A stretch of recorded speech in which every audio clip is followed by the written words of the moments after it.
I need you to send me that YouTube link, please.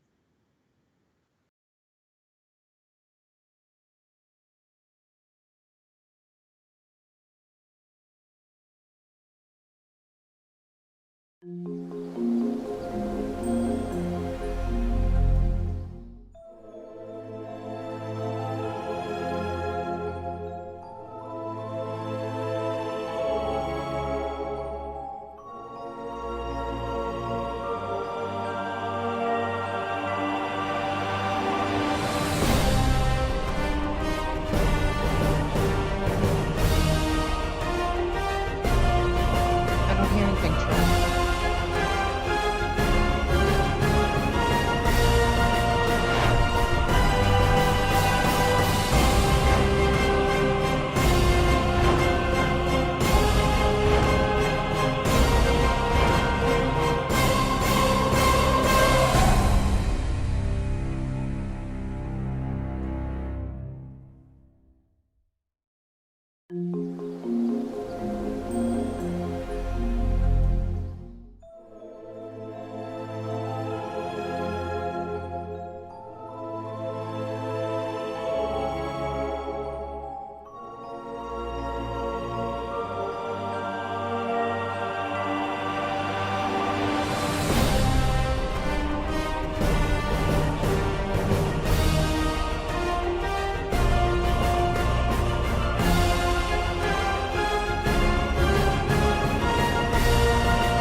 Okay. Well,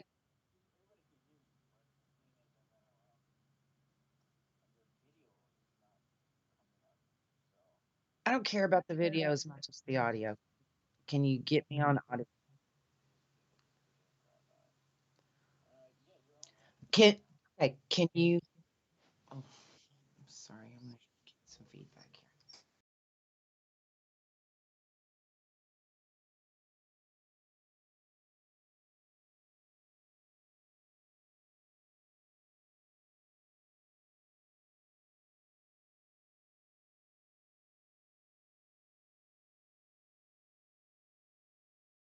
Roger that.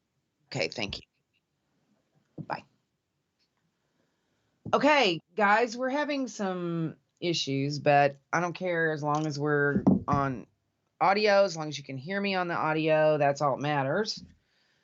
We are I have some really cool things to tell you. But let's go ahead and get into I really want to do prophecy Mondays and then firm foundation Wednesdays and then revelation Fridays.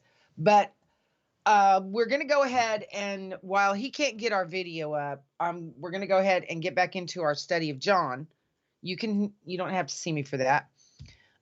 Go to John 13:32 and we'll pick up our study there. John 13:32. Oh, he's got me back. Okay. All right. Well, if we're on video too, I got some cool things to share with you. Okay. Uh, Let me just start with that. Now, God has been teaching me some really cool things, and I think I'm about to get this figured out. Okay. I'm tickled pink for this next possibility here because I think the way this is going down is that every single major event is going to fall on a Jewish feast day. And that means every single one of these seals and after the trib starts, okay, after the trib starts, everything is going to fall, all the judgments are going to fall on Jewish feast days. That's what it looks like. But we're going to find out. Now, keep in mind, I know people wonder why I obsess over these dates, but it's because the testimony of Jesus is the spirit of prophecy. The testimony of Jesus is going to be proven valid and legitimate. Okay. And the way that happens, I'll give you an example. Like Daniel prophesied to the exact day when Jesus would be crucified 1500 years before Jesus ever came. Prophesied it to the exact day accurately. Now, that's impressive to me. Okay. That gets my attention. When you can pull an exact date and it actually happened on that exact date, there you have the testimony of Jesus, which is the spirit of prophecy. As prophecy is fulfilled exactly as it is foretold, it validates his word and it validates his testimony. Now, what it looks like. I've been telling you guys that the next event is the Gog Magog War. So we're gonna go ahead and do our prophecy Monday since he's got our video back. Since that is the case, and we can get precise dates out of the word if you understand what he's showing you, because Daniel gave a precise date, 1500 years before it ever occurred, down to the exact day. Okay. That's what we're trying to do here. And I'm not a prophet, but all the information is in here and God will show it to us. Okay. And I study. I mean, I'm no different than you. I just study and I love him. And he's kind to show me things. But these feast days, every major event comes on a feast day. And this Gog Magog war is going to be coming on feast day. And the corresponding feast day for the Gog-Magog war would be Purim. If you look in Ezekiel 38 and 39, that valley where all of these adversaries of Israel fall, they will call it the valley of Haman-Gog. Haman, Book of Esther. Let's go to the Book of Esther. Okay, let's go check out the Book of Esther.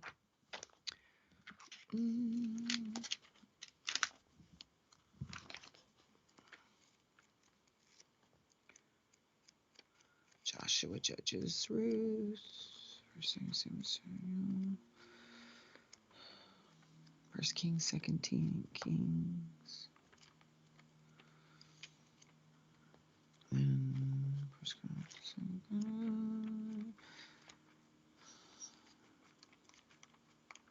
Ezra, Nehemiah, Esther is after Nehemiah, I think. There it is. Okay. Now, if we go through the book of Esther, it will show us what happened then and what to expect at Purim whenever the Gog-Magog war starts. I can't tell you the year, but it should start on the Feast of Purim, Israel's part of it at least. Now, I think the Gog-Magog war would start prior to Purim if it comes this year. It would start before Purim, but Israel wouldn't be involved in it until Purim. That's when all of those armies out of Syria would come down toward Israel. Okay. So that would be at Purim when Israel's part of it comes. But let's go through the book of Esther. It's been some time since we've done that. Let's go through it and see what we can pull out of it. Okay, about Purim, about Haman, about all these things, because this is the corresponding feast, the Feast of Purim. It's kind of hard to say, Purim. It's Purim, as in Mary, M as in Mary. So we're going to go through Esther, and we're going to see what we can glean from this book about what to expect at Purim for Israel. Because I do think that if the Gog-Magog war starts this year, I don't know if it will, if it does, it would be on Purim for Israel's part. And if not, then it would be another year. See, I'm starting to figure this out where, like Passover, Fourth Seal can only open one day out of the year, which would be Passover. Well, Gog-Magog can only start one day out of the year too for Israel, at least their part, which would be Purim, which this year is March 15th through 17th, I think. So that's pretty close, isn't it? That's within 5 to 6 weeks. And like I say, the other part of Gog-Magog is these other nations fighting each other. See, you would have what happens first, I think, is that at eventide trouble and before morning he is not, talking about Bashar Assad, of a president of Syria. Something happens and Damascus is destroyed overnight. Assad is gone. And then that sets off a trigger, a free-for-all over Syria. Who's going to rule Syria's natural resources? Russia needs them real bad. They've already got a whole slew of troops in Syria. Iran has troops in Syria. Turkey has troops in Syria. And I think what happens is, I don't think that the Russians that are sitting on the Ukrainian border right now are going to invade Ukraine. It doesn't say anything. That's all part of the land of Magog. Okay. So it could happen. It could, because the Ukraine was kind of part of the whole USSR back before it broke apart. So it's all part of the land of Magog in that area. But that's not where those Russian troops fall. That's not where the Iranian and Turkish troops fall. They fall, those ones from the north, fall in the Valley of the Passengers to the east of the Sea of Galilee. A straight shot, if you look at Damascus, comes straight shot down. If to go into Israel, you would have to go through that little valley right there next to the sea. That's exactly where they fall, according to the scriptures. So I would be real surprised if they invaded Ukraine because, and I mean, they might initially and everything might get all blown up, but Syria plays a big part in this where Damascus is concerned. Because overnight, something happens. And then you've got a situation where you've got Russians, Turks, and Iranians all fighting in Syria over Syria. Syria had just become a free-for-all with the death of Assad. And then as they fight each other, after that, they would come down against Israel at Purim, very likely. I'll try to answer all of your questions if you have any. Thank you so much for your patience. I'm sorry that we seem to be late a lot. I just take some deep breaths and, try not to let it frustrate me so I can, help share what I know here. Hi, everybody.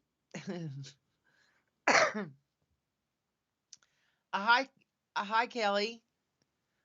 Hey, Shirley. I love you. Shirley's going to come home tomorrow from the rehab hospital, and she'll finally be home. And I'm going to go hang with her and keep an eye on her and make sure she doesn't get too ambitious too quickly. Hi, Kelly. I'm always so glad to see you. How you doing, sister? Hi, Vonda. Hey, Janine. Nice to see you, sis. No, she says, so good to have you back with us. It's so good to be back. I hate to be gone. Hi, Mike and Jamie. I hope everything's going well. I want to, we're praying for Jamie's mom, and Mike's dad passed away just a couple of days ago, 2 or 3 days ago, I think. And Mike, we're so sorry to hear that, and I'm going to keep you and your family in my prayers there. And I'm going to keep Shirley. I'm building this prayer list here. I'm going to keep Shirley on there. And if you have any prayer requests, just lay them on me here in the chat room. I'm monitoring Facebook right now. Troy's going to have to send me a link for the... Troy, can you go ahead and send me a link to the YouTube? Because I don't know which channel you're on. We kind of play musical channels over there.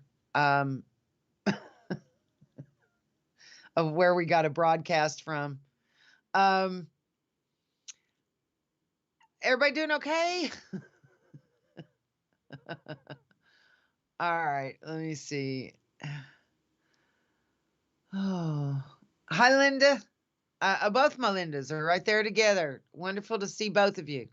Hi, John. You doing okay? I'm so glad to see you. Hey, Sandra. Always nice to see you, sister. Oh, is that the link? Thank you, brother. Appreciate it. John, you doing all right? Troy, is there any news on your girlfriend's dad that got kidnapped down in Venezuela? They're asking about him in the chat room. We've been praying for him. We were just wondering if there's any news. So if you're able to write in the chat room and let everybody know, or let me know, you can, if you'll text me and let me know, if there's any news. Hi, Crystal. Great to see you. How are you feeling? I know that you're going to be. Oh, hello.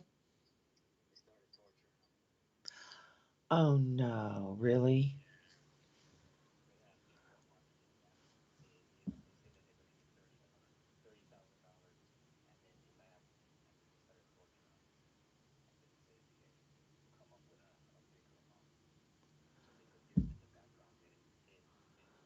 Okay, let me tell people what's going on here.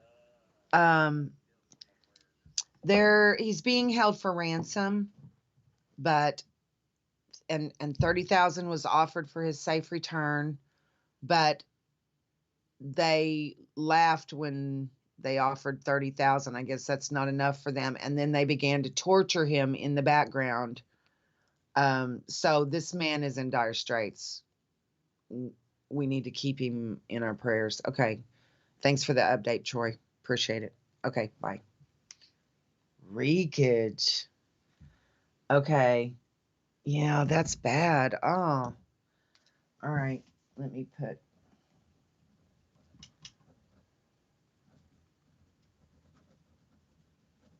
That's a bad situation. And they could hear him being tortured through the phone.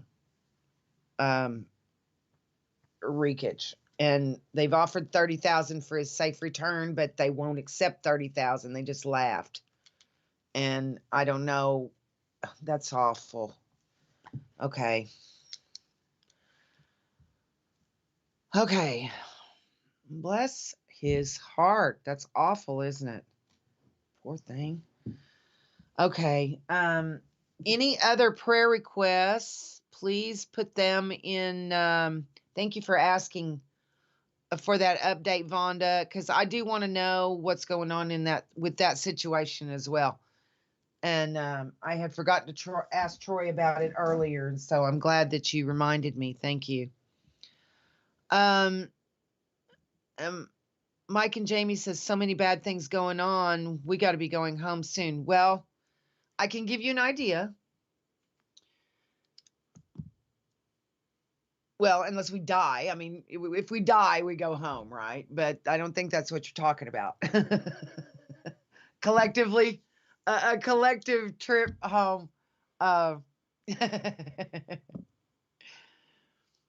if let me lay this out for you, okay? If Gog Magog affects Israel, if that if all those adversaries come against Israel at Purim, okay, that is exact prophetic fulfillment, and we would be going to the highest alert for the fourth seal a month later. I can tell you this. This year is a possibility. We have the infrastructure, if you will, for this war to occur at Purim. If it does, we'd go on heightened alert for fourth seal at Passover. Now Purim is March 15th through 17th or something like that. Yeah, in like 6 weeks. If that one is fulfilled, we're talking about serious devastation. This is called World War III, basically. Okay. 5/6 of the Russian army is toast. And so China would probably just march right in there and absorb them. They would no longer have a military. But they have weapons, unfortunately. We'll just have to see how all this goes. It doesn't say anything about. I mean, we know that Damascus is a ruinous heap, that it's destroyed, but it kind of already is. But we do know that something happens that renders it uninhabitable forever. Well, obviously, we're looking at biological, chemical, and nuclear weapons being used in this war. You're looking at almost 2 billion people who will die. A quarter of the world's population dies from this war and the fourth seal. Just those two. Which if they happened this year would be the war, which looks like it's right on us. I mean, something's got to give here pretty quick. So it is possible that you can't have 180,000 Russian troops on the Ukrainian border from now on. They're waiting on something. They're waiting on a trigger and then they'll move south. I don't think that they're going to encroach Ukraine's borders. Oh, I don't want that on my finger while I'm trying to do the show. Ow. I hurt myself earlier and I was bleeding all over the place, but I don't want to wear this one. Hopefully it won't start bleeding again if I take this off. Ow. I'm sorry. I know this is like really unprofessional of me to like peel this off. It's bugging me. All right. I can't think when it's bugging me. I'm not bleeding all over the place anymore, at least. Okay. If this comes down at Purim, it would happen, Israel's part would happen March 15th to 17th. And then we'd be on heightened alert for the fourth seal, which would be April. It's like this. It's like a month later, April. Let me see when Passover is specifically in 2022. Okay, Passover is Friday, April 15th. Let me double check Purim 2022. Now that says Wednesday, Purim 2022 will begin in the evening of March 16th and ends in the evening of March 17th. 16th. So it's a 24-hour thing.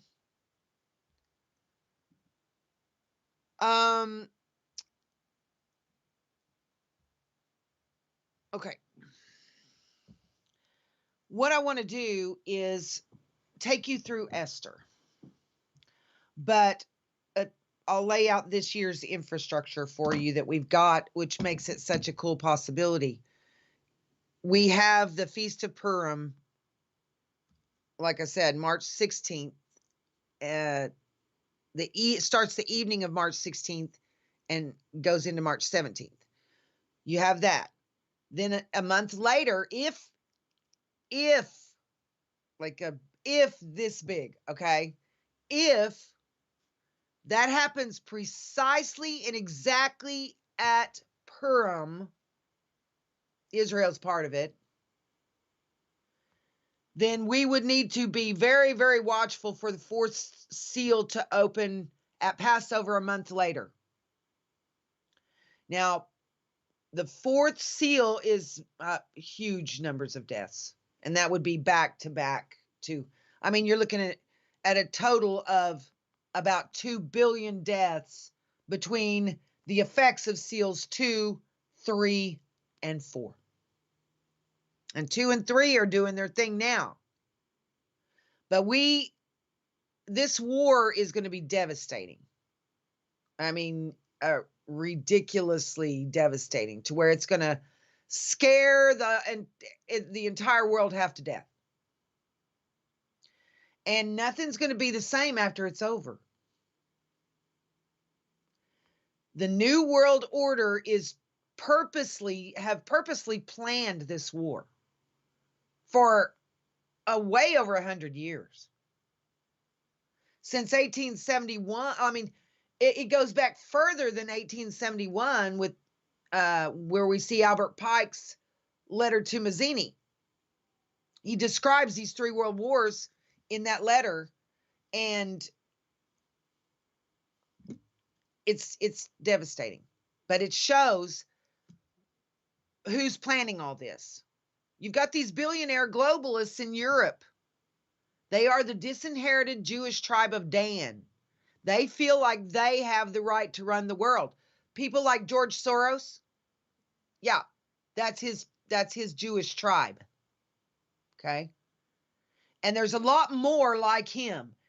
They're horrible, awful, terrible people who they don't care who they hurt, who they kill. They are pedophiles who feed on children. They're just horrible. They are the representative of evil. They are called the mystery of iniquity in the world. Okay? And they are the ones that put this Pope on that throne. He's going to be, he's their puppet on the throne while they're pulling the strings behind the scenes. Now, you and not me, my king. They are the mystery of iniquity. And the Pope is the Antichrist.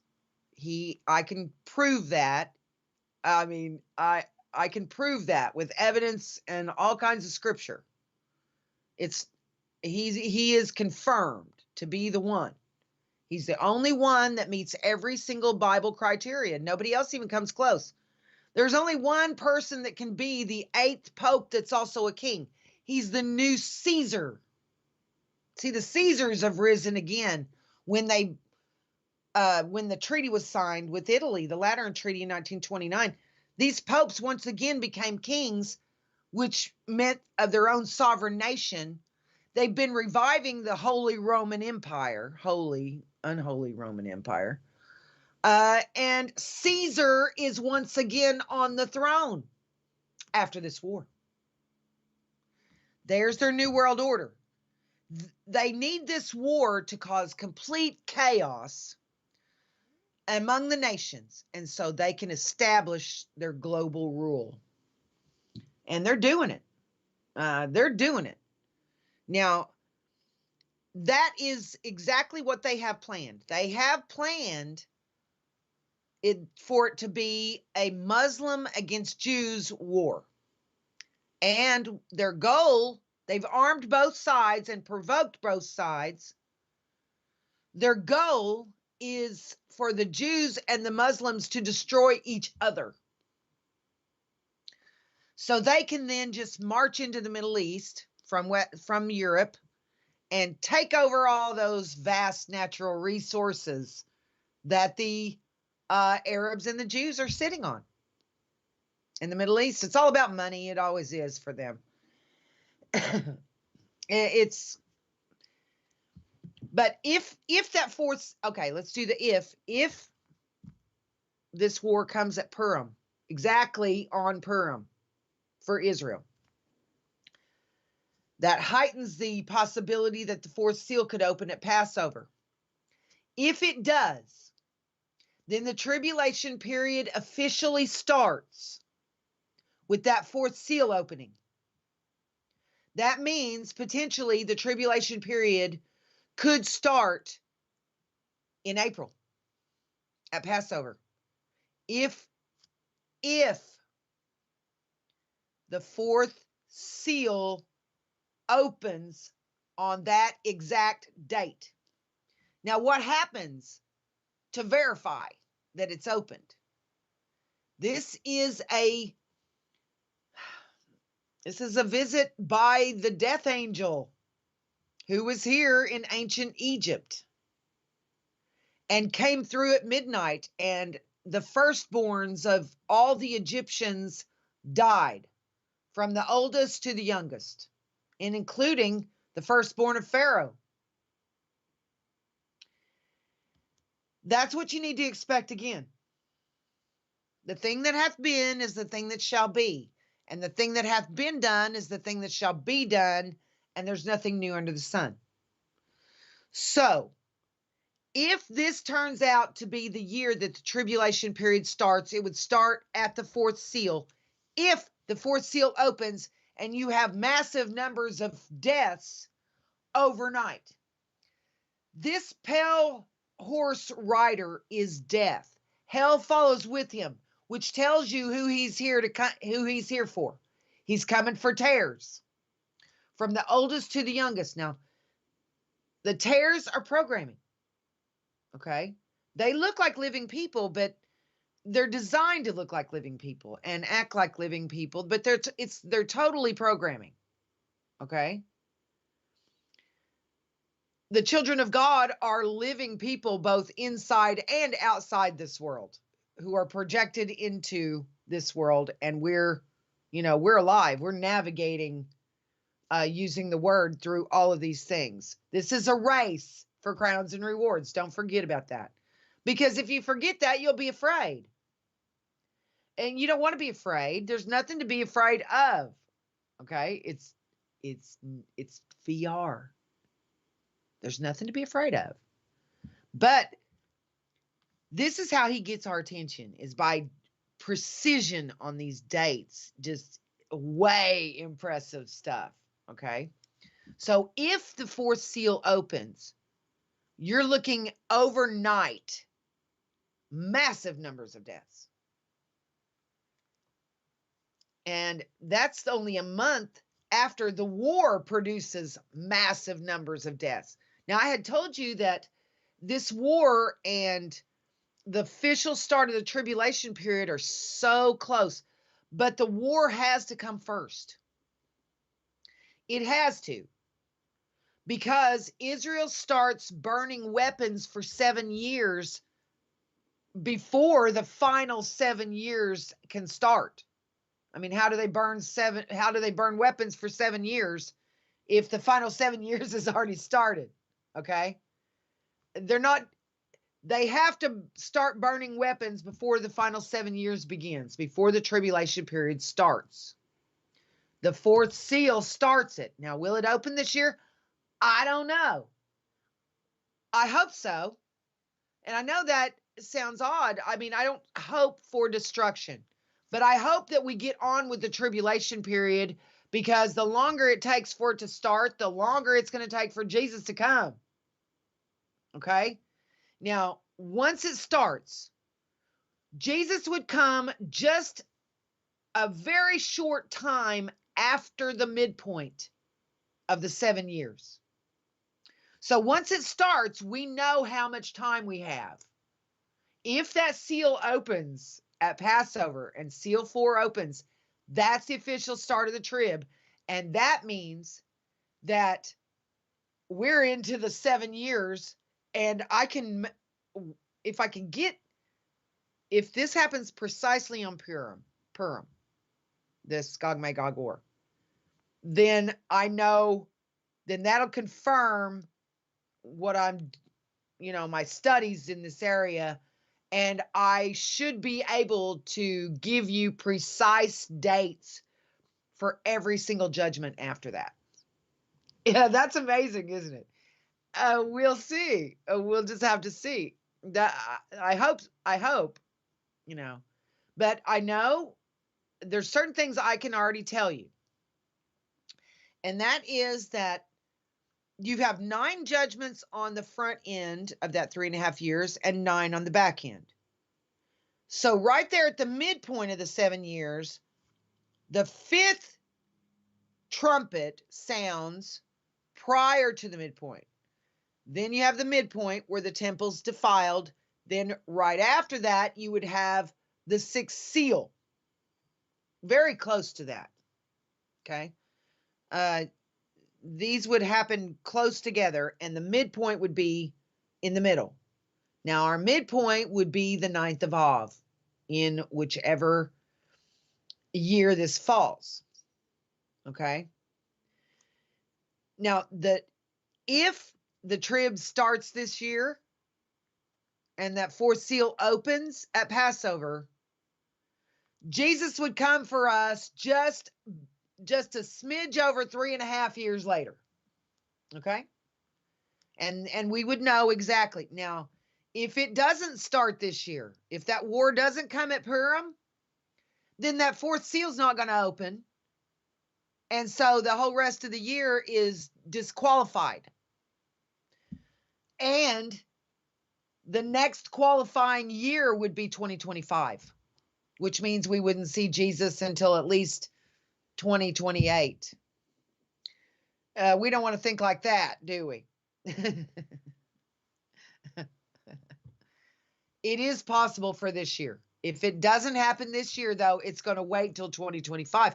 The infrastructure for the whole thing is present this year, but it's not present in 2023 or 2024, but it is once again in 2025. Okay. I don't know if it'll be this year. I don't know, but it could be. I hope it will be. And I don't mean that in that I'm looking forward to the war or forward to 2 billion deaths or forward to the death angels showing up. What I'm trying to say is, the sooner we get on with it, the sooner Jesus comes. Okay. And we have to get on with it at some point. It does look like the war is close and that it might not wait another year. Now the war it could wait another year, but are those troops going to sit there on the Ukrainian border, 180,000 of them for a year? Maybe. Purim next year could bring the war, but there's no more chance for the fourth seal until 2025. This year you would have boom, boom, boom, boom. Purim, the war, Passover, fourth seal, Pentecost, fifth seal, blood moon in November, sixth seal. Okay. And once these seals start opening, there is an average of about 3 per year, because you have 9 on one side and 9 on the other side of the midpoint. At 3.5 years, 9 judgments, it's an average of about, around 3 per year, somewhere in there. We'll see. Let's get into the book of Esther and see what we can find out. And I'll keep watching. I'll look for your questions here. Tina says, please pray for my friend's little boy who lives in Pakistan. He has a brain tumor and needs 2 operations. Oh, bless his heart. Oh. Little boy in Pakistan. Man, that's a trip about Troy's girlfriend's dad, isn't it? I'm so sorry to hear that. He's in dire straits. I don't know. I hope they don't kill him. But it doesn't sound good, does it? We're all in God's hands. What's going on our live feed? Are we okay? The live feed? No way. Hi, Clint. Wow. Cool to see you, brother. How you doing? Went to high school with Clint. He's old like me. It's cool to see you, Clint. I'm glad you're here. Hi, Diane. Wow. Hi. Oh, wow. All these old friends showing up. Wonderful to see all of you guys. Okay, let's get into the book of Esther. Let's see if we can figure this out and give us some more details about Purim and how this may all go down. Because once it starts going down, it's going to go down hard. Okay. Get in your Bible and go over to the book of Esther. Let's see if we can dig some clues out of here. See what we can find out about this coming Gog-Magog war out of the lessons of Haman and Mordecai. Okay. Let's go into the book of Esther, chapter 1. Now it came to pass in the days of Ahasuerus. This is Ahasuerus, which reigned from India even unto Ethiopia, over 127 provinces. That in those days when the king Ahasuerus, it makes me just want to say rhinoceros or something, okay? It begs. it begs that in those days when the king Ahasuerus, is there another way to say that? Ahasuerus, no, Ahasuerus, sat on the throne of his kingdom, which was in Shushan, the palace. In the 3rd year of his reign, he made a feast unto all his princes and his servants, the power of Persia and Media, Persia, okay? Remember the kingdoms from the Nebuchadnezzar statue? You had Babylon first, Media Persia, that's the Medes and the Persians, a dual leadership there. Because the head of gold, okay, was Babylon. The Medes and the Persians, that was the arms and the chest of silver, two together. Then you had Alexander the Great. He was the belly and the thighs of brass in Nebuchadnezzar's statue. And then you had Rome, which was the legs of iron. Now, the last kingdom is made of iron and miry clay. And miry clay is talking about fallen angels being involved in this last kingdom. Okay? They are running the show behind the scenes, devils, demons. But devils and demons are programming in a virtual world. So we don't have to be afraid of them. Okay? You don't have to be afraid of them. This is a race for crowns and rewards. And the children of evil are programming. God doesn't create life just to destroy it. Okay? He's good. He's wonderful. He's not mean and wrathful. But he wants to show us what he's capable of. Okay? He's showing us his power when he'll raise up a vessel fitted for destruction without a living person in it, cause it to offend, then pour his wrath on it as a demonstration. Demonstration. Okay. It's really that easy. And we've just, a religion can stir up all kinds of fear. And the word says in Hebrews that we are brought into bondage through fear of death. Well, who is it that teaches us to be afraid of death? Religion. Okay. Let me find this one in Hebrews. Okay, Hebrews 2:15, and deliver them who through fear of death were all their lifetime subject to bondage. The church in the world keeps the people in bondage through fear of death. The wicked church. Now, the legitimate, true church is people, not an organization. Anytime you have organized religion, you have wickedness. It's all messed up. But that brings you into bondage. They teach you that you should be afraid that your own father is going to throw you into hell and fry you. What a lie. No, he's not. I mean, would you do that to your child because they were slow to learn or disobedient? God doesn't either. They lie. Okay, I know what the Bible says. It says that even, now that I've opened my mouth, let me go give it to you. 1 Corinthians chapter 3, verses 14 and 15. Troy's trying to take us. Are you trying to take us to a break, Troy? Don't we have a couple more minutes? Let me get to 1 Corinthians chapter 3, verses 14 and 15. Here's your proof.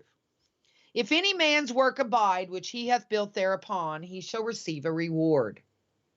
If any man's work shall be burned, he shall suffer loss. But he himself shall be saved, yet so as by fire. What happens, you have a lot of the children of God on the broad path. And the broad path leads to destruction. They lose their body and their soul. Well, what does that mean? Okay. What happens is when we as a child of God we're the spirit. Okay? We're spirit. That's what you would call it when somebody from outside a virtual world projects inside it into a pre-written character that they are inhabiting. It's kind of like if you're holding the controls for Mario or Bowser or Daisy or Peach, whatever. You're controlling that character on the inside of the virtual world from outside of it. Okay? Well, if you're mentally projected into that character, you're a living person walking around in a virtual character in a virtual world. But the other characters inside there with you are computer generated opponents. And that's what we're looking at when you're looking at the children of evil. They're computer generated opponents.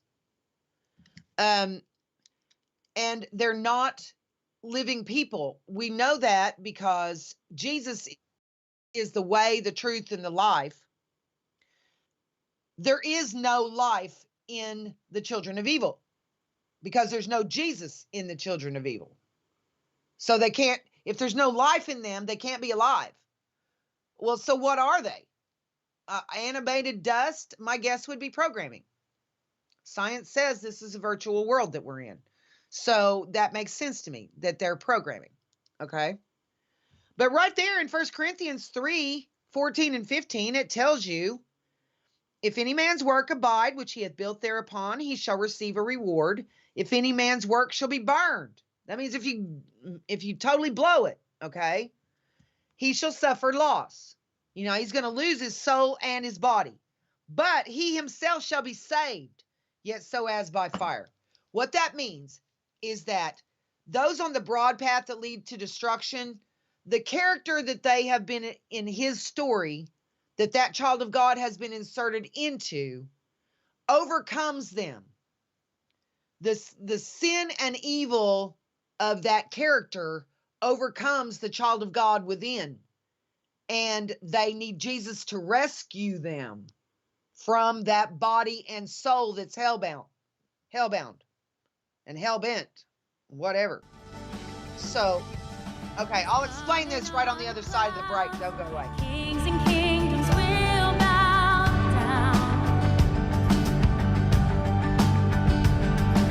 and every chain will break as broken hearts declare his praise. Who can stop the Lord Almighty? Our God is the Lion of Judah. He's roaring with power and fighting our battles.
Okay.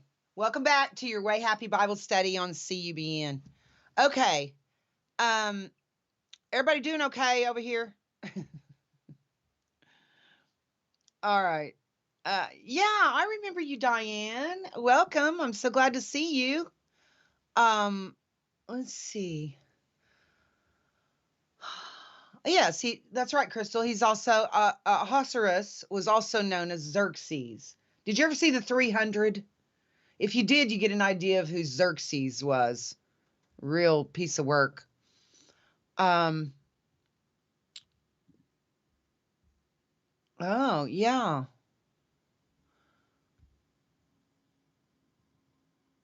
Okay, I'll read what you've had to say here, Diane. She says, I've been researching my Native American heritage. I'm Choctaw and Cherokee.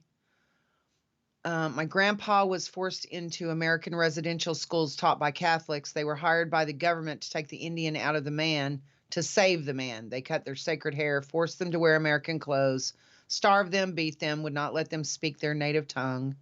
If anyone wants to be afraid of the here and now, they could not change the DNA. So they tried to tell them they were worshiping the right God, even though they worship the Great Spirit, who is Jesus Christ. If that does not concern people, I don't know what will. Well,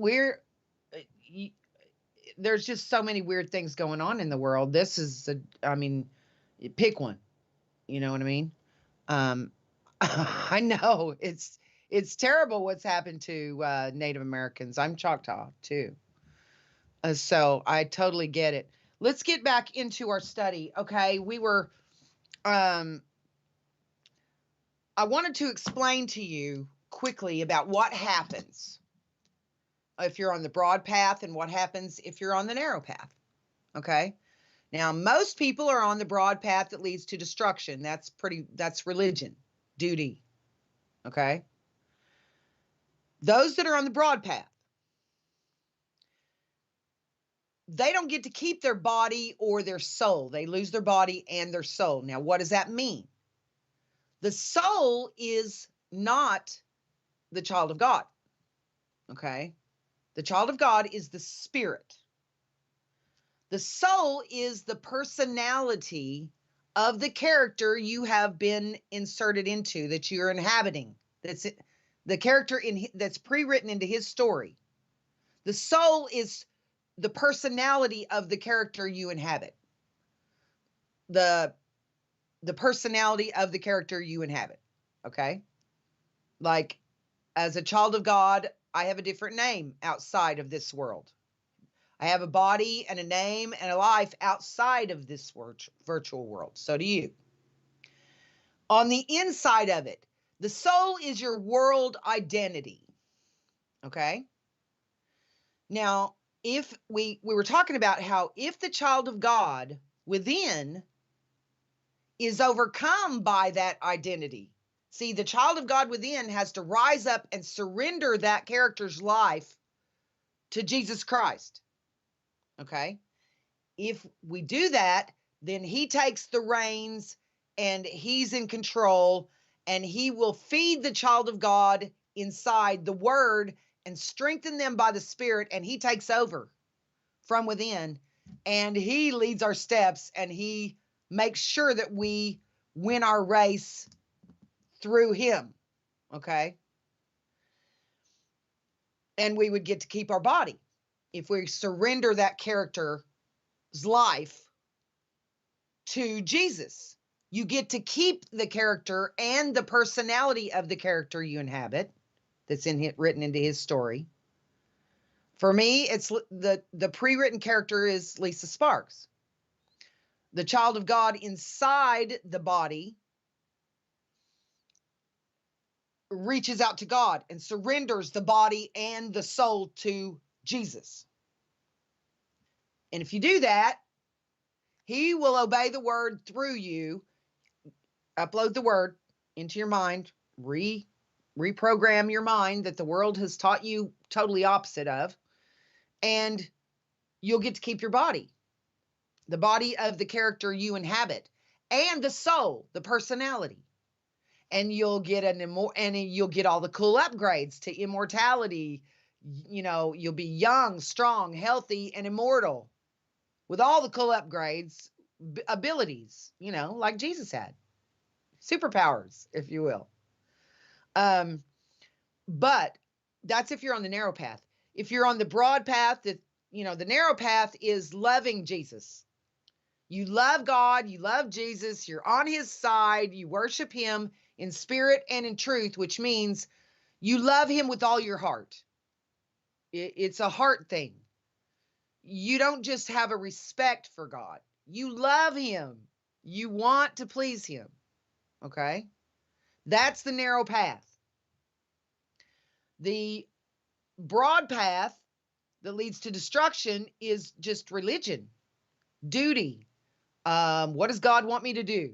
Without feeling the love for him, without loving him. He's your first love. He's supposed to be above all other things in your life, above your spouse, above your kids, above your parents, above your grandkids, which I know is kind of unfathomable, but yet I know we all love our grandkids, don't we?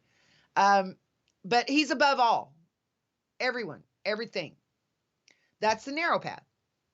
And if you walk the narrow path, you're going to get to keep your body and the soul, which is the personality of the character you inhabit, to move, and you'll get all the cool upgrades and move forward into the new millennium, ready to be a part of things. Okay? Because the millennial kingdom is inside this virtual world. You'll have to have a world identity and a flesh body to go with it to move forward to the next level of the race. But if you're on the broad path that leads to destruction, let's talk about that for a second. That's where the flesh body and the personality, the soul of the character you're inhabiting overcomes the child of God. It just dives into sin head first, and the child of God becomes more like a captive on the inside of the body rather than being, rather than being in control through Christ. Okay. So if the character is running over the child of God inside and they become more or less a captive that's being dragged into hell. And remember when Jesus said, if you can't stop your hand from sinning, cut it off. It's better for you to enter into life maimed than for your whole body to go to hell. Okay. So what he's trying to say is that those on the broad path don't get to keep their body. They also don't get to keep the personality of the character they inhabit because it's wicked and has overcome them. So they're kind of a captive on the inside of that body. They're without control. They're just being led around. Jesus pulls his two-edged sword and severs soul and spirit. So the spirit, which is the child of God, returns to the Father, like it says, even though you suffer loss, you're still going to be saved. The child of God returns to the Father, and the body and the personality of the character you inhabited here is sent to the flames. Well, that means you're out of the race because you can't move forward to the next level, which is the millennial kingdom, without a flesh body and a world identity, which is the soul, the personality of the character you inhabit. Does that make any sense to anybody?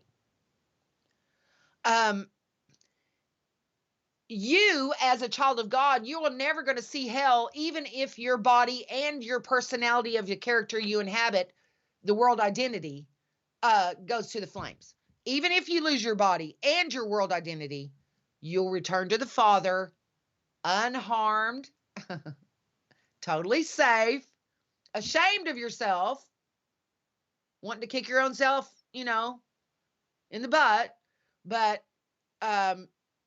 safe and unharmed. God is our Father. He, for no cause,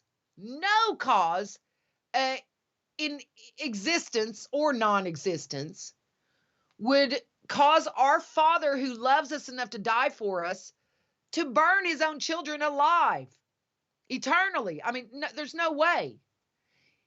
God never destroys life because he is life. Okay? So not a single one of the children of God are going to perish.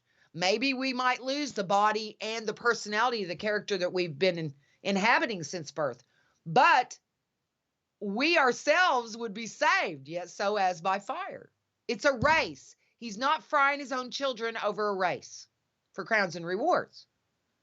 And what father, for that matter, would force his children into a race for crowns and rewards? I don't think he did. Why would he? It's a privilege to be in a race for crowns and rewards. I'm sure we either volunteered or we may have even had to compete for the opportunity to come into this virtual world and run this race and stand for him against a world who hates him. It's a loyalty thing. He wants to see who's going to be loyal, and he's going to appoint those positions in the kingdom accordingly. See, he loves us all exactly the same. So how does he appoint those positions in the kingdom? He conducts a race and he appoints those positions according to the results of the race.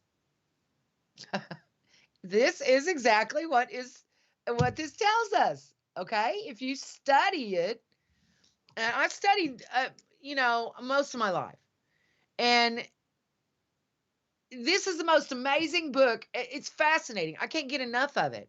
Every time I open it up, I learn something new and amazing from it. Okay, God just he's willing to show us if we love him. So we want to be on the broad path where we love him, we put him first, we trust in him for all things, and then we'll get to keep the character we inhabit and the personality of the character, and we'll get all the cool upgrades and move forward into the next level. But we don't have to be afraid that our own father, you know why religion does that? It's designed to do that. But God designed it that way, okay? They want you to believe that your own father who would come and die for you would throw you into hell and fry you alive from now on eternally because you're slow to learn or or just can't figure it out? No, I don't think so. There's nothing in here that indicates God has ever poured his wrath on his own children, ever. He never does. He won't. He can't. He has to pour it on himself because he's within us, and he will never leave us or forsake us. So he would have to pour his wrath on himself to pour it on us. It won't happen. Can't happen. Isn't going to happen. So hopefully you understand now. On the narrow path, you get to keep your body and the personality of the character you inhabit, the soul. And you get all the cool upgrades. But if you're on the broad path, Jesus, the body and the personality of the character you inhabit has overcome the child of God. They just couldn't or wouldn't rise up and surrender it to Jesus. You can't control the flesh. Paul said, the thing that I do, I don't want to do, and the thing I don't want to do, that I do. It's because you're wrestling with flesh programming. Okay? That's why it overcomes you, because it's programmed.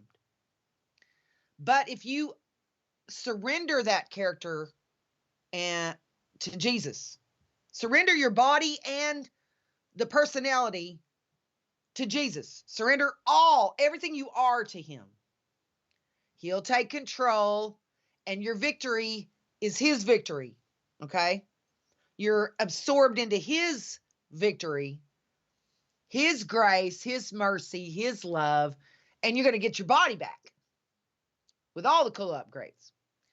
If you're on the narrow path and you're going to live for yourself, you're not going to serve God, you're not going to forfeit control of your body and personality of the character you inhabit to him. If you don't, it will take you over. It will run you into the ground.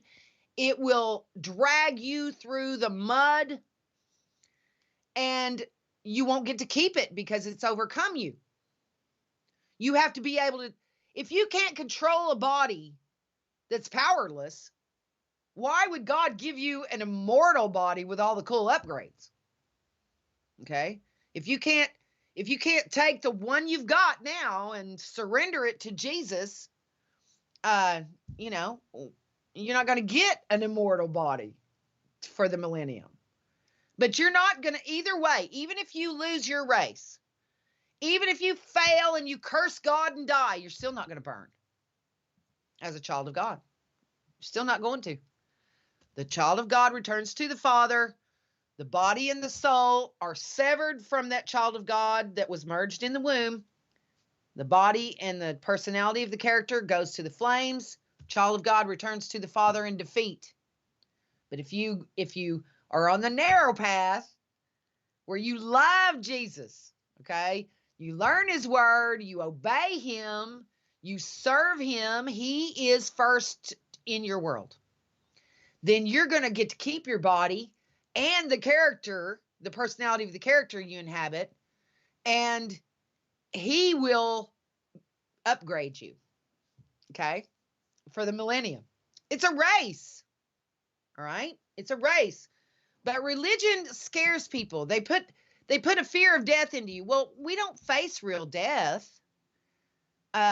We face the shadow of death. What is a shadow? It looks like the real thing, but it's not. It only looks like the real thing. It's not really the real thing. We know that we're still alive when we leave these bodies. We can see that with Lazarus, who, when he was in the tomb, when Jesus came to raise him, Lazarus was not inside that body in the tomb that was decomposing. He was in another whole location and had a body that had all his physical senses and everything. Just because you're not inside your body, that doesn't mean you don't have one. All right. We do have a body out and a life outside of this virtual world. And one of the most compelling pieces of evidence to me was the timing issue from 1 Peter 3:8. It's talking about how a day is as 1,000 years and 1,000 years are as one day. Well, if you do the math on that, it tells you that for every 41.6667 years that pass inside this world, only 1 hour passes outside of it. So what that means is I'm 60 years old. That means I have been inside this virtual world simulation for just under an hour and a half. I think and you wonder why this is so fascinating to me. It is amazing. Okay, well, let's go back over to the book of Esther and see what we can find. You guys doing okay over here? Okay. And we'll see what we can find for these clues on this coming war, which could start in like 6 weeks. We'll have to wait and see.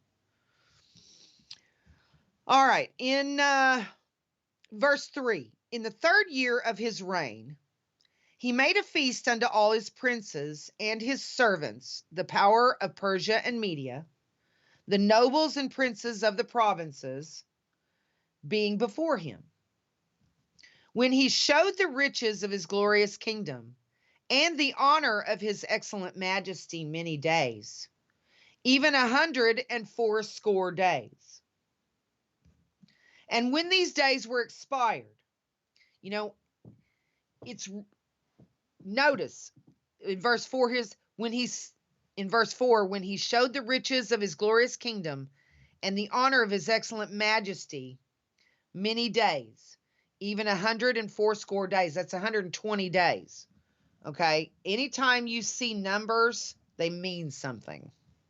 In verse 5, and when these days were expired, the king made a feast unto all the people that were present in Shushan the palace, both unto great and small, 7 days, in the court of the garden of the king's palace, where were white, green, and blue hangings, fastened with cords of fine linen and purple, to silver rings and pillars of marble.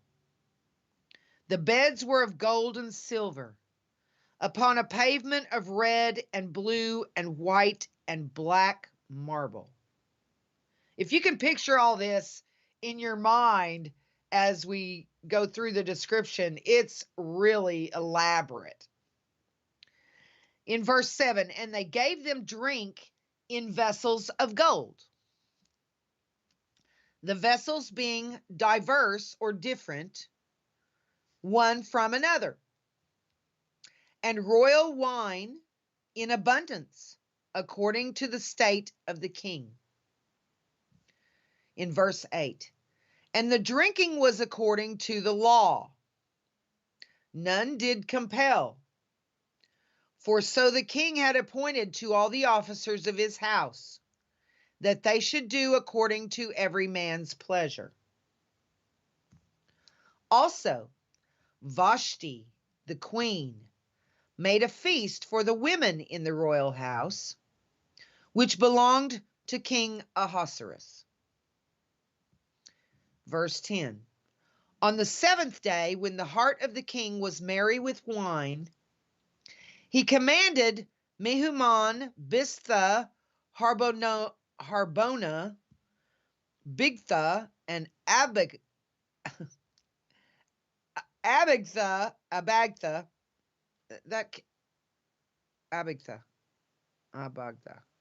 okay. Zethar and Carcass, the 7 chamberlains that served in the presence of Ahasuerus the king,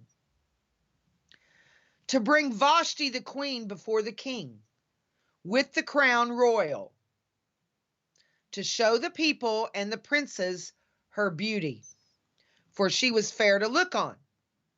So the king has had something to drink. So has everybody there with him. And he's getting a little, buzzed there and thinking, oh, let me show off my queen. Okay. So he calls for Vashti and he wants her to wear her royal crown when she comes. It says to bring Vashti the queen before the king with the crown royal, to show the people and the princes her beauty. For she was fair to look on. Evidently she was beautiful and he wanted to show her off to all these other princes.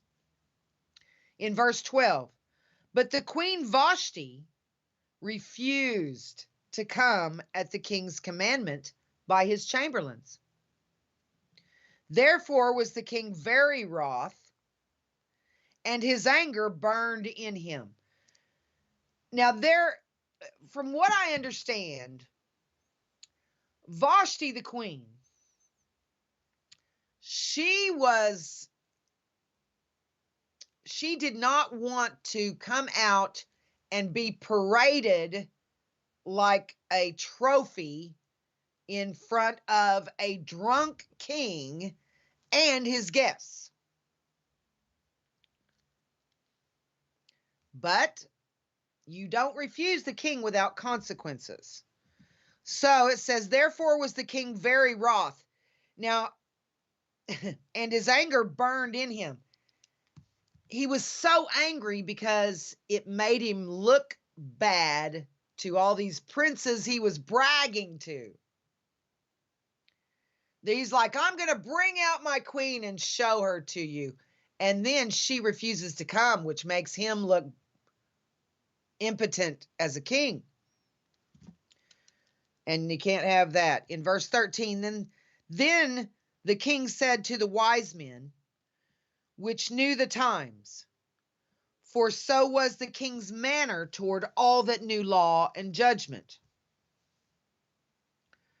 And the next unto him was Karshena, Shathar, Admatha, Tarshish, Meres, Marsena, and Memucan, the 7 princes of Persia and Media, which saw the king's face, and which sat the first in the kingdom.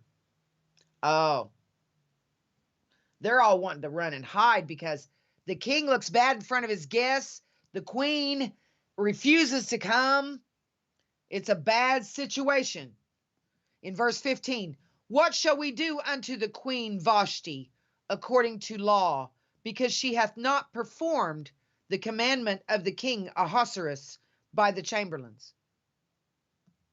And Memucan answered before the king and the princes, Vashti the queen hath not done wrong to the king only, but also to all the princes and to all the people that are in all the provinces of the king Ahasuerus. Uh-oh. She's in trouble. Okay, we're going to take a real quick break. We'll be right back with more after this.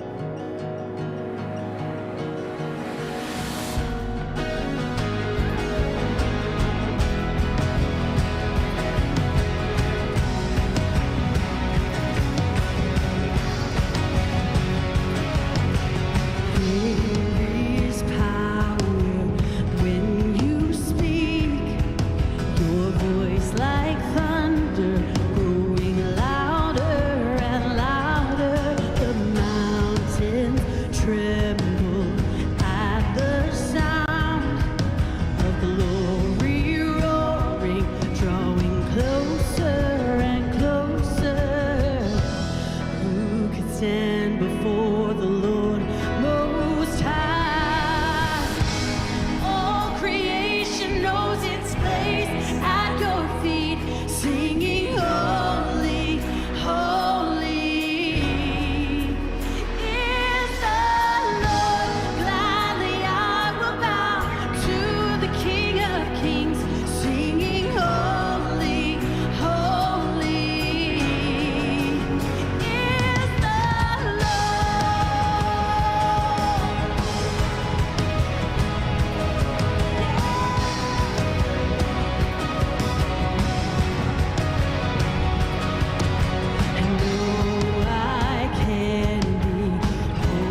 My bad.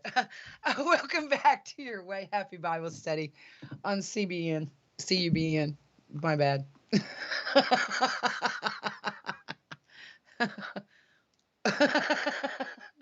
didn't know Troy put me back on the air before I did that. Okay. I do it all the time, though, honestly. So, hey, check it out. My Mountain Dew see through. Awesome.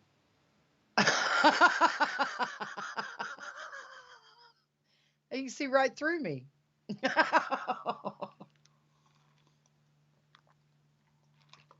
Ah, yay. Okay, let's get back into it. We're in the book of Esther, chapter 1, and we're picking our study up at verse 17, and we're going to really examine this as we go through it, okay? In verse 17 of Esther, chapter 1, for this deed of the queen shall come abroad unto all women. Oh, they're scared out of their wits that all women are going to start refusing what men ask them. Oh my gosh. So that they shall despise their husbands in their eyes when it shall be reported. And you can't have that, can you? The king Ahasuerus commanded Vashti the queen to be brought in before him, but she came not. She's like, forget it. I'm not coming and dancing for you and your drunk friends. In verse 18, likewise shall the lady of Persia and Media say this day unto all the king's princes, which have heard of the deed of the queen. Thus shall there arise too much contempt and wrath. Oh, they are just stoking this, aren't they? In verse 19, if it please the king, let there go a royal commandment from him, and let it be written among the laws of the Persians and the Medes, that it be not altered, that Vashti come no more before the king Ahasuerus, and let the king give her royal estate unto another that is better than she. So now they're proposing that the king get rid of her as the queen, that she doesn't get to be queen anymore. In verse 20, and when the king's decree which he shall make shall be published throughout all his empire, for it is great. I mean, this is a huge empire. All the wives shall give to their husbands honor, both to great and small.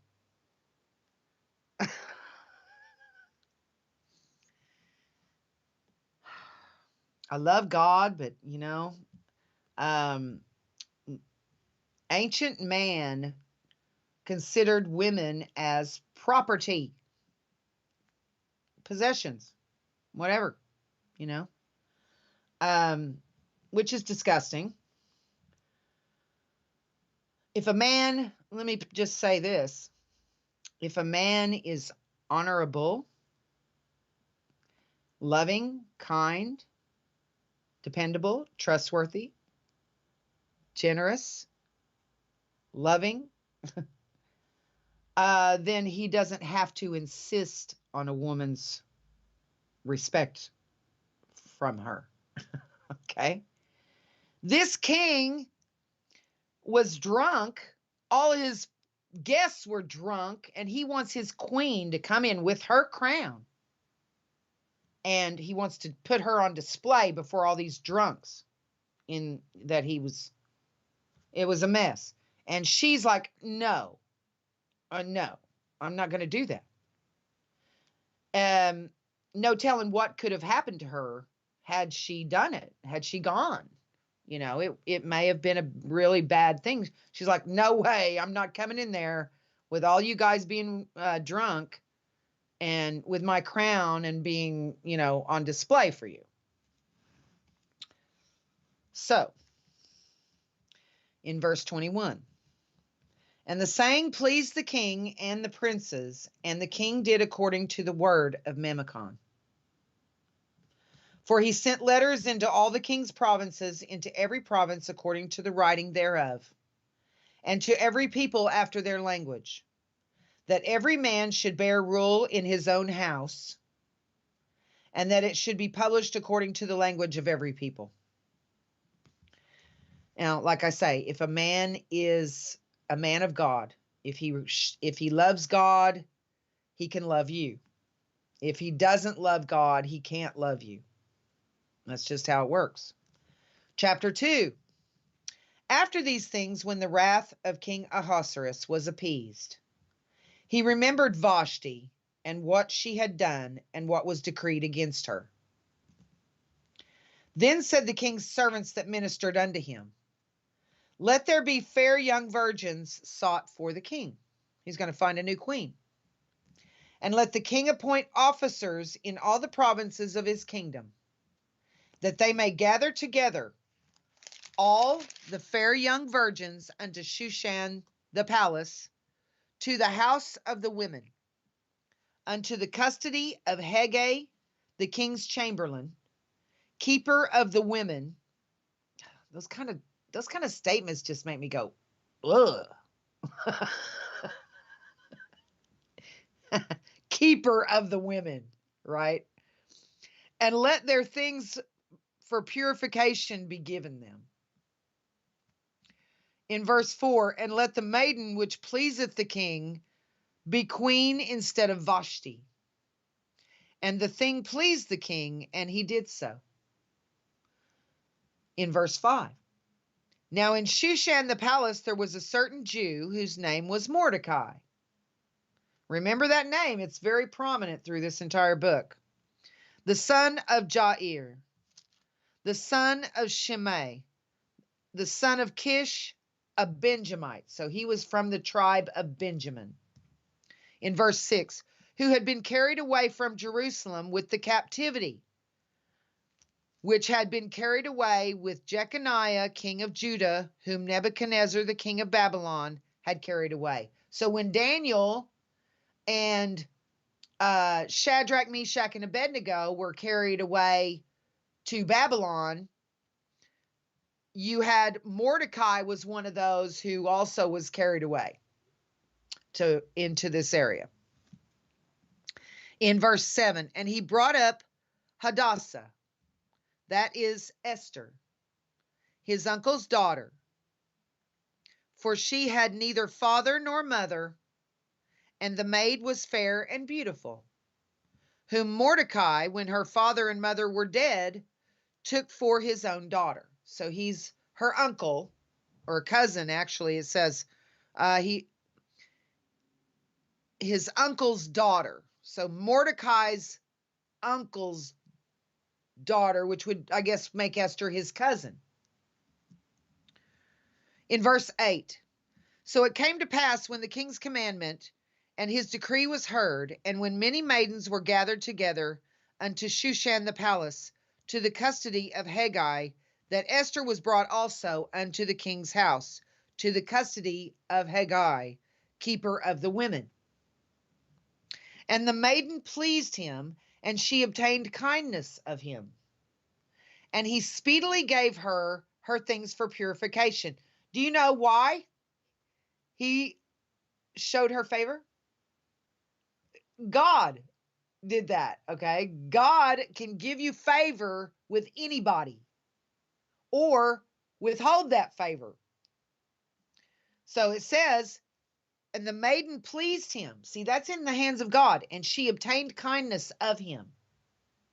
And he speedily gave her her things for purification, with such things as belonged to her, and 7 maidens, which were meet to be given her out of the king's house. And he preferred her and her maids unto the best place of the house of the women. So Esther is automatically the favorite of the chamberlain who is over this house of women. In verse 10, Esther had not showed her people, nor her kindred, for Mordecai had charged her that she should not show it. So what that means is that she didn't broadcast that she was a Jew. She didn't say anything about it to anybody because Mordecai had charged her that she should not let it be known. Okay. In verse 11, and Mordecai walked every day before the court of the women's house to know how Esther did and what should become of her. Now, when every maid's turn was come to go into the king Ahasuerus, after that she had been 12 months, according to the manner of the women, for so were the days of their purifications accomplished, to wit, 6 months with oil of myrrh, and 6 months with sweet odors, and with other things for the purifying of the women. Now, this was a process that it's talking about over 12 months, because the women who were brought in were not royals. They were just fair women of his kingdom. So over the next year, 6 to 12 months, these women were put through a process. The prospective queens were put through a process where their skin was bathed in these oils, and they were instead of looking like they had been working in the fields, their skin was lighter because they weren't in the sun all the time. They were being given these oils and lotions and things to make their skin really soft, to kind of turn them into a queen. Okay. This 12-month process was to train them how to walk and talk and function as a queen. Okay. So it did take time. It was a 12-month thing here, it says. So it says that after she had been 12 months, according to the manner of the women, for so were the days of their purifications accomplished, to wit, 6 months with oil of myrrh, and 6 months with sweet odors, and with other things for the purifying of the women. So they're trying to turn her into a queen. In verse 13, but she's one of several candidates that they are preparing this way over time. In verse 13, then thus came every maiden unto the king. This is chapter 2, verse 13 of Esther. Then thus came every maiden unto the king. Whatsoever she desired was given her, to go out with her of the house of the women unto the king's house. So here we finally have the maidens coming before the king. And it says, then thus came every maiden unto the king. All of these candidates, queen candidates, whatsoever she desired was given her, to go out with her out of the house of the women unto the king's house. In the evening she went, and on the morrow she returned into the second house of the women, to the custody of Shaashgaz, the king's chamberlain, which kept the concubines. She came in unto the king no more, except the king delighted in her, and that she were called by name. So you can't just go in before the king. You have to be summoned. Okay? None of these women could ask for an audience with the king. They had to be summoned. Okay? So it says, she came in unto the king no more, except the king delighted in her, and that she were called by name. So she wanted to make a good impression on him, because if she didn't, he would not call for her again, and she would be out of the running. In verse 15, now when the turn of Esther, the daughter of Abihail, the uncle of Mordecai, who had taken her for his daughter, was come to go in unto the king, she required nothing but what Haggai, the king's chamberlain, the keeper of the women, appointed. And Esther obtained favor in the sight of all them that looked upon her. She wasn't demanding. She wasn't forceful or aggressive or anything like that. And everyone liked her. That's called the favor of the king. Okay. In verse 16, so Esther was taken unto King Ahasuerus into his house royal in the 10th month, which is the month Tebeth, in the 7th year of his reign. And the king loved Esther. The king loved Esther above all the women, which is also an act of God. Okay. And she obtained grace and favor in his sight more than all the virgins, more than all the other queen candidates. He chose her out to favor her, so that he set the royal crown upon her head. He chose her to be the queen and made her queen instead of Vashti. Then the king made a great feast unto all his princes and his servants, even Esther's feast. And he made a release to the provinces and gave gifts according to the state of the king. And when the virgins were gathered together the second time, then Mordecai sat in the king's gate. Esther had not yet showed her kindred nor her people, as Mordecai had charged her. See, she didn't tell anybody she was a Jew, and she's kept it to herself. For Esther did the commandment of Mordecai. She listened to what he said, like as when she was brought up with him. He raised her as his daughter.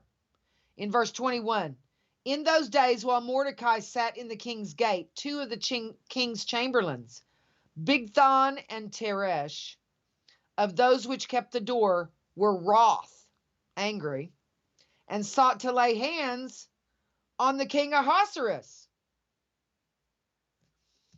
They're threatening the king. In verse 22, and the thing was known to Mordecai, who told it unto Esther the queen.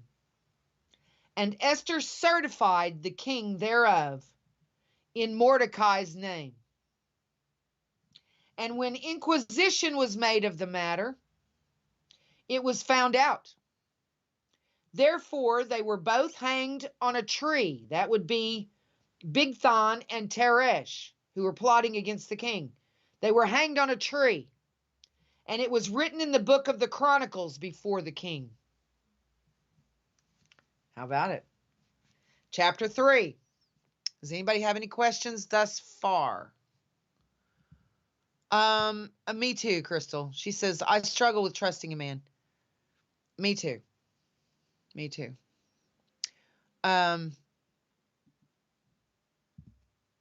It can just be so disappointing, can it?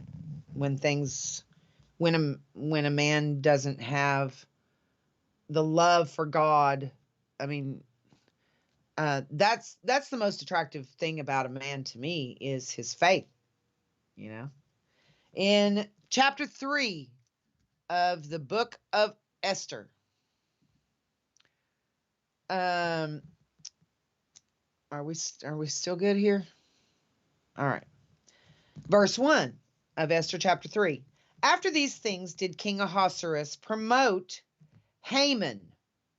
Now remember that name. The son of Hammedatha the Agagite, and advanced him and set his seat above all the princes that were with him. And all the king's servants that were in the king's gate bowed and reverenced Haman, for the king had so commanded concerning him. But Mordecai bowed not, nor did him reverence. We don't bow down to men. We just don't.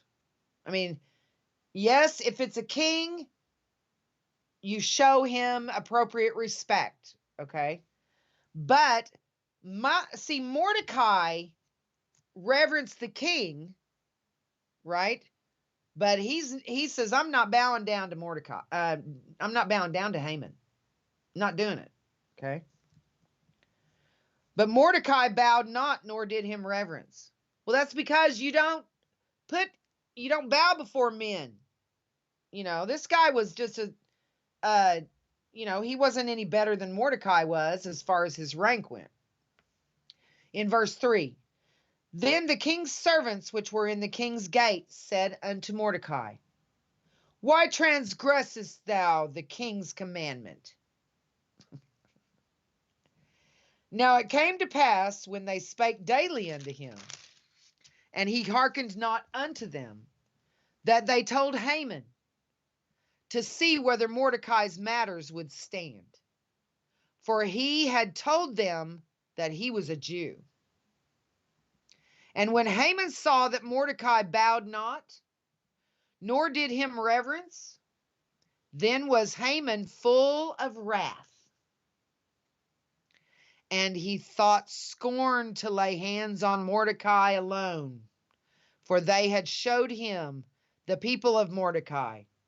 Wherefore Haman sought to destroy all the Jews that were throughout the whole kingdom of Ahasuerus, even the people of Mordecai.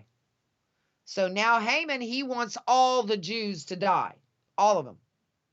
In verse 7, in the first month, that is the month of Nisan, in the 12th year of King Ahasuerus, they cast Pur, P-U-R, that is the lot, before Haman from day to day and from month to month to the 12th month, that is the month Adar. And Haman said unto King Ahasuerus, there is a certain people scattered abroad and dispersed among the people in all the provinces of thy kingdom. And their laws are diverse or different, unusual, from all the people, from all people. He says, and their laws are different or diverse from all people.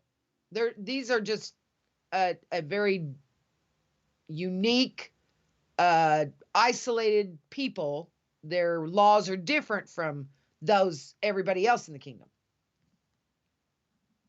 Neither keep they the king's laws. Oh. Therefore, it is not for the king's profit to suffer them or to put up with them. If verse 9, if it please the king, let it be written that they may be destroyed. And I will pay 10,000 talents of silver to the hands of those that have the charge of the business, to bring it into the king's treasuries. And the king took his ring from his hand, and gave it unto Haman the son of Hammedatha the Agagite, the Jews' enemy. In verse 11, and the king said unto Haman, the silver is given to thee, the people also, to do with them as it seemeth good to thee. So the king is trusting him to do right by his people. Not a good decision though, huh? Verse 12, then were the king's scribes called on the 13th day of the first month, and there was written according to all that Haman had commanded unto the king's lieutenants, and to the governors that were over every province, and to the rulers of every people of every province according to the writing thereof, and to every people after their language. In the name of King Ahasuerus was it written, and sealed with the king's ring. In verse 13, and the letters were sent by posts into all the king's provinces to destroy, to kill, and to cause to perish all Jews, both young and old, little children and women, in one day, even upon the 13th day of the 12th month, which is the month Adar, and to take the spoil of them for a prey. That's the day that they were supposed to be slaughtered. That would be the Feast of Purim after that, okay? It says, even upon the 13th day of the 12th month, according to the Hebrew calendar, okay? And to take the spoil of them for a prey. So he was willing to slaughter them all and take all of their wealth. In verse 14, the copy of the writing for a commandment to be given in every province was published unto all people, that they should be ready against that day. They sent it out everywhere, saying, on this particular day, slaughter all the Jews. In verse 15, the posts went out, being hastened by the king's commandment, and the decree was given in Shushan the palace, and the king and Haman sat down to drink. Alcohol, very likely. But the city Shushan was perplexed.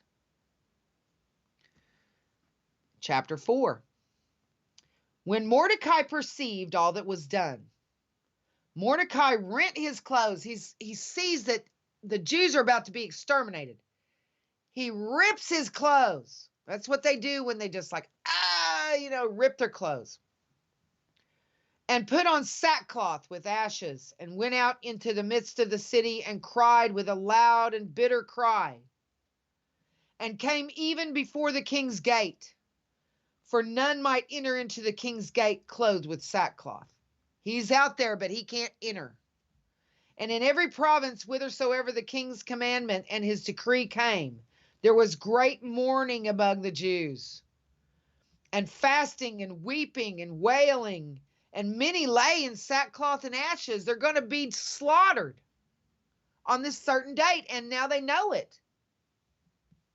In verse 4, so Esther's maids and her chamberlains came and told it her. Then was the queen exceedingly grieved, and she sent raiment to clothe Mordecai, and to take away his sackcloth from him. But he received it not. He was inconsolable. His people were about to be destroyed. I can't believe we're out of time.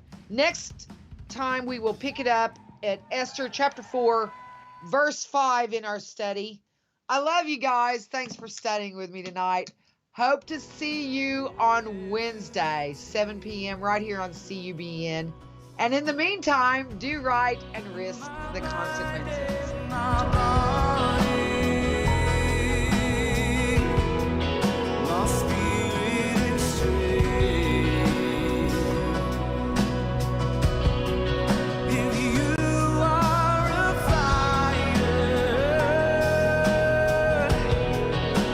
Set me